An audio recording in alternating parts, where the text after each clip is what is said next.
नमस्कार बंधु, स्वागत आपण को दिव्यांशु क्रिएटर्स को। आपण माने शुणुछंती नवरात्र उपलक्षे पंचम दिनर माँ स्कंदमाता स्वरूप।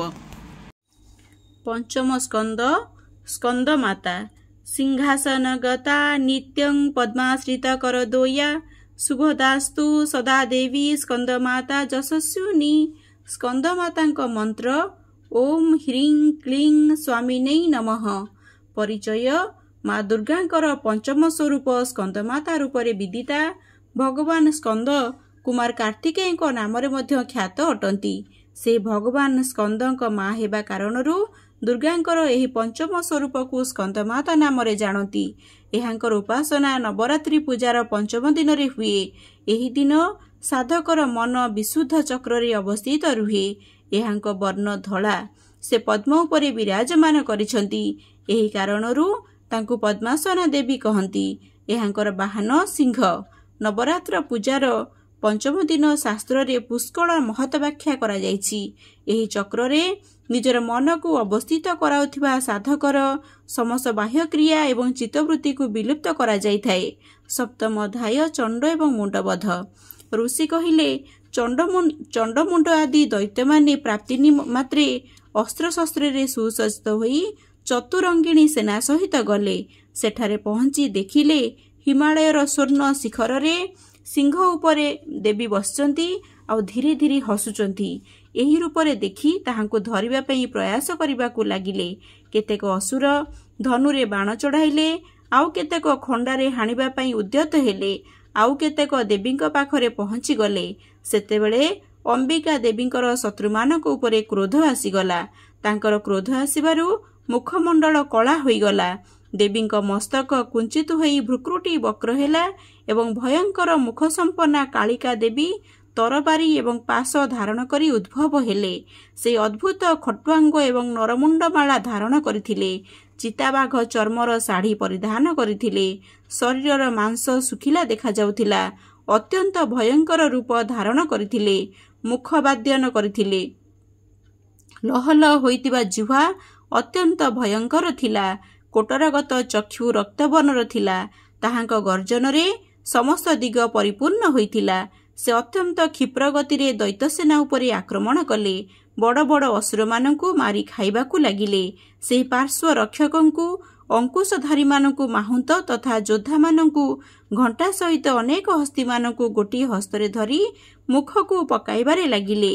सेही परि मध्य अश्व सहित रथ रथी एवं सारथी मानकु मुखरे पुराई अत्यंत भयानक दांत द्वारा चर्बण करि जाउथिले। कहार केश धारण करुथिले, कहार गळा चिपि देउथिले, काहाकु पादरु धरि नेउथिले एवं अन्य कहार बक्षकु धक्का देई मारि देउथिले। असुर मानक द्वारा प्रक्षिप्त अस्त्रशस्त्र मानकु मुखरे धारण करी दांतरे चूर्ण करि देउथिले। एही भावरे कालिका देवी बलवान दुरात्मा असुर मानकर समस्त सेना को दली पकाइले एवं असुर मानकु मारिदेले। सेही देवी काहाकु तरबार रे काटी पकाइले, काहाकु खट्वांगरे बाडेइले, काहाकु दांतरे चर्बण कले। अल्प क्षण मध्यरे राक्षस मानकर समस्त सैन्य मानकु मारी पकाइले। एहा देखि चंड से भयानक कालींक पाखकु धाइबाकू लागिला। अन्य पक्षरे महासुर मुंड मध्य अत्यंत भयंकर बाणर वर्षा तथा सहस्र चक्र चलाई अति भयंकर चक्षु संपन्ना देवी को आच्छादित करदेला। से चक्र समूह देवी मुखरे प्रवेश करने समय एपरी दृश्यमान होउथिला जेपरी अनेक सूर्य बिंब घनकृष्ण बादलर गर्भरे प्रवेश करि जाउछंती। से भयंकर मुखर अभ्यंतर जा देखि पारिबा मध्य कठिन थिला। दांत मानकर प्रकाशरे दीप्तिमंत होई उठिला। अत्यंत क्रोध संपन्न होई भीषण गर्जन करी से काली अटहास्य करिबाकू लागिले।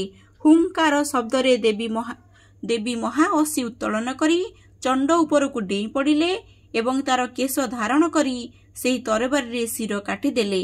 चंडकू एही प्रकार मरा जिबार देखि मुंड देवींकू मारिबाकू दौड़िला। कुपित काली तरबारी साहाय्य मुंडकू मारी पृथ्वी रे पकाइदेले। महाबली मुंडकू मरिबा एवं अन्य सैन्य मानकर विनाश देखि अवशिष्ट सैन्य भयभीत होई एणे तेणे पड़ाई गले।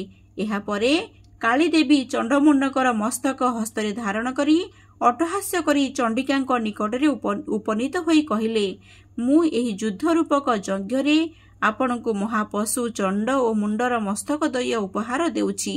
ଆପଣ ଶୁମ୍ଭ ନିଶୁମ୍ଭଙ୍କୁ ନିଜେ ବିନାଶ କରିବେ। ଋଷି କହିଲେ, ନିଜ ସମ୍ମୁଖକୁ ଅଣାଯାଇଥିବା ମହାସୁରର ମସ୍ତକ ଦୟକୁ ଦେଖି କଲ୍ୟାଣୀ ଚଣ୍ଡିକା ଦେବୀ କାଳୀଙ୍କୁ ଲଳିତ ବଚନରେ କହିଲେ, ହେ ଦେବୀ କାଳିକେ, ତୁମ୍ଭେ ଚଣ୍ଡମୁଣ୍ଡର ମସ୍ତକ ନେଇ ମୋ ପାଖକୁ ଆସିଛ। ଏହି କାରଣରୁ ତୁମେ ଚାମୁଣ୍ଡା ନାମରେ ବିଖ୍ୟାତ ହେବ। ଅଷ୍ଟମ ଅଧ୍ୟାୟ ରକ୍ତବୀଜ ବଧ। ଋଷି କହିଲେ, ଚଣ୍ଡମୁଣ୍ଡ ଦୁଇ ଦୈତ୍ୟଙ୍କ ମୃତ୍ୟୁ ପରେ ଏବଂ ଅନେକ ସୈନ୍ୟ କ୍ଷୟ ହେବା ପରେ ଅସୁର ରାଜା ମହାପ୍ରତାପୀ ଶୁମ୍ଭର ଚିତ୍ତରେ ଭୀଷଣ କ୍ରୋଧଜାତ ହେଲା। ସେ ସବୁ ଦୈତ୍ୟମାନଙ୍କୁ ଯୁଦ୍ଧ କରିବାକୁ ଆଜ୍ଞା ଦେଲା। ଶୁମ୍ଭ କହିଲା, 86 ଜଣ ଉଦ୍ୟତ ଆୟୁଧଧାରୀ ସେନାପତି ନିଜ ନିଜର ସମସ୍ତ ସୈନ୍ୟକୁ ନେଇ ଅଗ୍ରସର ହୁଅନ୍ତୁ। କମ୍ଭୁକୁଳ ସମ୍ଭୂତ 84 ଜଣ ବିଶିଷ୍ଟ ସେନାପତି ମଧ୍ୟ ନିଜ ନିଜ ସୈନ୍ୟମାନଙ୍କ ଦ୍ୱାରା ପରିବେଷ୍ଟିତ ହୋଇ ଯୁଦ୍ଧ ନିମନ୍ତେ ଗମନ କରନ୍ତୁ ଏବଂ ମୋ ଆଜ୍ଞାରେ କୋଟି ବୀର୍ଯ୍ୟକୁଳ 50 ଅସୁରର ବଂଶ ଧୌମ୍ର କୁଳର 61 ସେନାପତି ନିଜ ନିଜ ସୈନ୍ୟମାନଙ୍କୁ ନେଇ ଯୁଦ୍ଧଯାତ୍ରା କରନ୍ତୁ। ମୋର ଆଜ୍ଞା ଅନୁସାରେ କାଳକା, ମୌର୍ଯ୍ୟ, ଦୌହୃଦ, କାଳକେୟ ଆଦି ସମସ୍ତ ଅସୁର ପ୍ରସ୍ତୁତ ହୋଇ ଶୀଘ୍ର ଯାତ୍ରା କରନ୍ତୁ। ଭୟଙ୍କର ଶାସକ ଅସୁର ରାଜା ଶୁମ୍ଭ ଏହିପରି ଆଜ୍ଞା ପ୍ରଦାନ କରି ସ୍ୱୟଂ ମଧ୍ୟ ଅନେକ ସୈନ୍ୟ ସହିତ ଯୁଦ୍ଧଯାତ୍ରା କଲେ। ଚଣ୍ଡିକା ନିଜ ଦିଗରେ ଭୀଷଣ ସେନା ନେଇ ନିଶୁମ୍ଭକୁ ଆସୁଥିବାର ଦେଖି ଭୟଙ୍କର ଧନୁଷ୍ଟଙ୍କାର ଦ୍ୱାରା ପୃଥିବୀ ଏବଂ ଗଗନର ମଧ୍ୟଭାଗକୁ ଶବ୍ଦାୟିତ କରିଦେଲେ। ହେ ରାଜନ, ଏହି ସମୟରେ ଦେବୀଙ୍କ ବାହନ ସିଂହ ବଡ଼ ଗର୍ଜନ କଲା। ପୁଣି ଅମ୍ବିକା ଘଣ୍ଟା ବଜାଇ ସେହି ଧ୍ୱନିକୁ ଆହୁରି ବ୍ୟାପକ କରିଦେଲେ। ସେହି ଶବ୍ଦ ଶୁଣିକରି ଦୈତ୍ୟସୈନ୍ୟମାନେ ଦେବୀ ସିଂହ ଏବଂ କାଳୀଙ୍କୁ ଚାରିପଟରୁ ଘେରିଗଲେ। ଏହି ଅବସର ମଧ୍ୟରେ ହେ ରାଜନ, ଦୈତ୍ୟମାନଙ୍କର ବିନାଶ ପାଇଁ, ଦେବତାମାନଙ୍କର ବୃଦ୍ଧି ପାଇଁ ଅତ୍ୟନ୍ତ ବଳ ଏବଂ ପରାକ୍ରମରେ ସମ୍ପନ୍ନ ହୋଇ ବ୍ରହ୍ମା, ବିଷ୍ଣୁ, ଶିବ, କାର୍ତ୍ତିକେୟ, ଇନ୍ଦ୍ର ଆଦିଙ୍କ ଶରୀରରୁ ଦେବଶକ୍ତିମାନେ ନିଷ୍କ୍ରାନ୍ତ ହୋଇ ନିଜ ନିଜ ରୂପରେ ଚଣ୍ଡିକାଙ୍କ ପାଖକୁ ଆସିଲେ। ଯେଉଁ ଦେବତାଙ୍କ ଯେଉଁ ରୂପ, ଭୂଷଣ ଆଉ ବାହନ, ସେହି ସବୁ ରୂପ ଧାରଣ କରି ଦେବଶକ୍ତି ସମୂହ ଦୈତ୍ୟମାନଙ୍କ ସହିତ ଯୁଦ୍ଧ କରିବାକୁ ଆସିଲେ। ବ୍ରହ୍ମାଙ୍କ ଶକ୍ତି ବ୍ରହ୍ମାଣୀ ସେ ହଂସ ପୃଷ୍ଠରେ ଆସିଲେ। ଅକ୍ଷସୂତ୍ର କମଣ୍ଡଳରେ ଶୋଭିତ ହୋଇ ସର୍ବପ୍ରଥମେ ଉପସ୍ଥିତ ହେଲେ।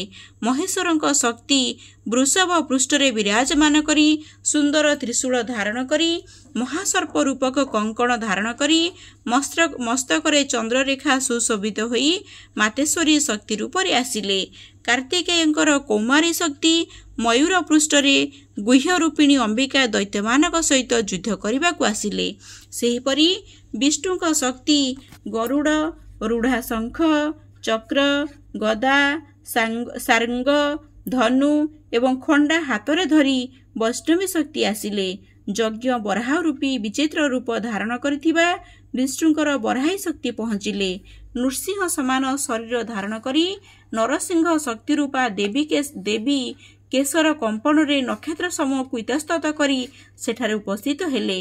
ଇନ୍ଦ୍ରଙ୍କ ଶକ୍ତି ଇନ୍ଦ୍ରାଣୀ ସହସ୍ର ନେତ୍ର ଧାରଣ କରି ବଜ୍ରହସ୍ତ ହୋଇ ଅରାବତ ହସ୍ତିପୃଷ୍ଠରେ ଆସି ପହଞ୍ଚିଲେ। ତାପରେ ଶକ୍ତିମାନଙ୍କ ଦ୍ୱାରା ବେଷ୍ଟିତ ହୋଇଥିବା ଶଙ୍କର ଚଣ୍ଡିକାଙ୍କୁ କହିଲେ, ମୋର ପ୍ରସନ୍ନତା ନିମନ୍ତେ ଶୀଘ୍ର ଏହିସବୁ ଅସୁରମାନଙ୍କୁ ସଂହାର କର।